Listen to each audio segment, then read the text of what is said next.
ये कथा को लास्ट तक सुनिएगा दोस्तों। देवहूति का विवाह, देवहूति के यहाँ स्वयं साक्षात भगवान नारायण कपिल जी बनकर प्रकट हुए। करदम जी जंगल में भगवान का भजन करते थे। गृहस्थ आश्रम में आने के पहले आपको भगवान का चिंतन करना चाहिए। आज की संतान प्रभावशाली क्यों नहीं है? एक बात बताएं मेरी मां, ये बातें बड़ी गूढ़ बातें हैं।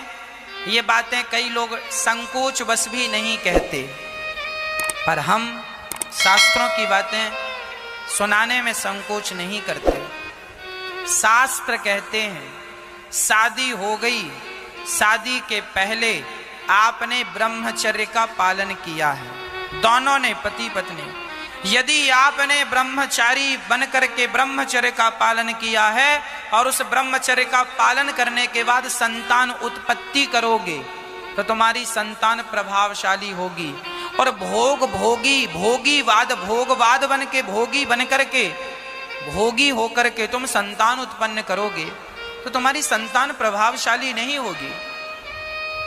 किसान जो बीज खेत में बोता है, वह बीज जितना पावरफुल होता है, फसल उतनी बेस्ट होती है। इसलिए ब्रह्मचर्य इसलिए होता है कि तुम ब्रह्मचारी बन करके अपनी शक्तियों को स्थापित कर लो।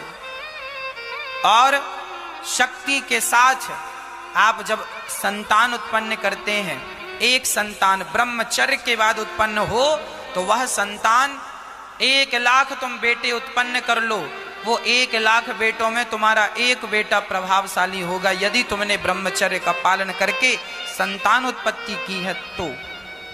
और भोगी बन करके यदि तुम भोग ही भोगते रहे और यूं भोगों में ही संतान उत्पन्न हो गई तो वो कोई प्रभावशाली संतान नहीं होती, जो कि आज समाज में देखने को मिल रहा है। इसलिए हमारे शास्त्रों में ये कहा गया है ब्रह्मचारी बनो। इसलिए पहले ब्रह्मचर्य आश्रम, बाद में गृहस्थ आश्रम। दूसरे नंबर पर गृहस्थ, पहले नंबर पर ब्रह्मचर्य, तीसरे नंबर पर वानप्रस्थ और चौथे नंबर पर सन्यास। यह 4 आश्रमों की व्यवस्था।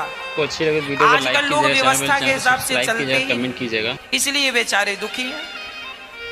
तुम्हारी संतान है तो सही, पर बहुत ज्यादा प्रभावशाली नहीं है।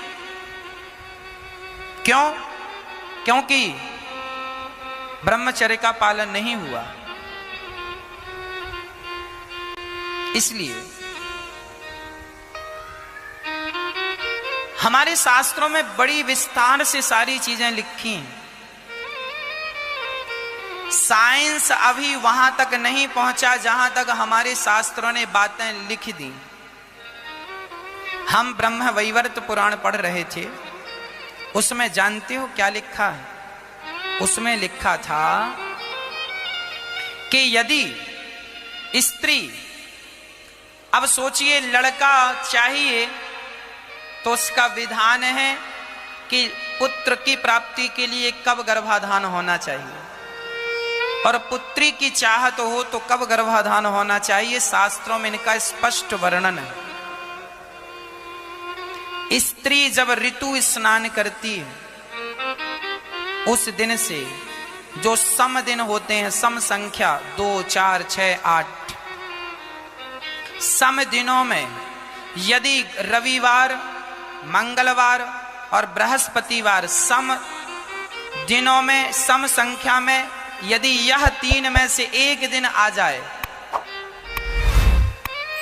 और उस दिन गर्भाधान हो तो बेटा ही उत्पन्न होगा, और विषम संख्या में गर्भाधान हुआ और 3 वारों के अतिरिक्त वार हैं तो बेटी होगी। यह ब्रह्म वैवर्त पुराण में लिखा है। कई बार लोग कहते हैं ना कि लड़का लड़की मां की तरह दिख रहा है या पिता की तरह दिख रहा है, इसका भी वर्णन है। साइंस अभी यहां रिसर्च इतने में, यहां तक की रिसर्च उसने तो अभी की ही नहीं। ब्रह्म वैवर्त पुराण में लिखा कि जब पिता का तेज अधिक होता है और मां का रक्त कम होता है, तब बच्चे की छवि पिता जैसी होती है। और यदि पिता का तेज कम और मां का रक्त ज्यादा होता है, तब वह बच्चे की आकृति मां जैसी बनती है।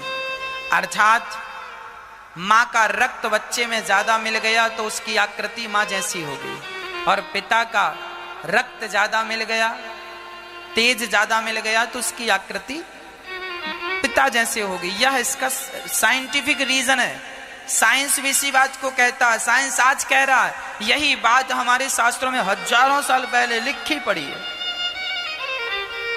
सबका एक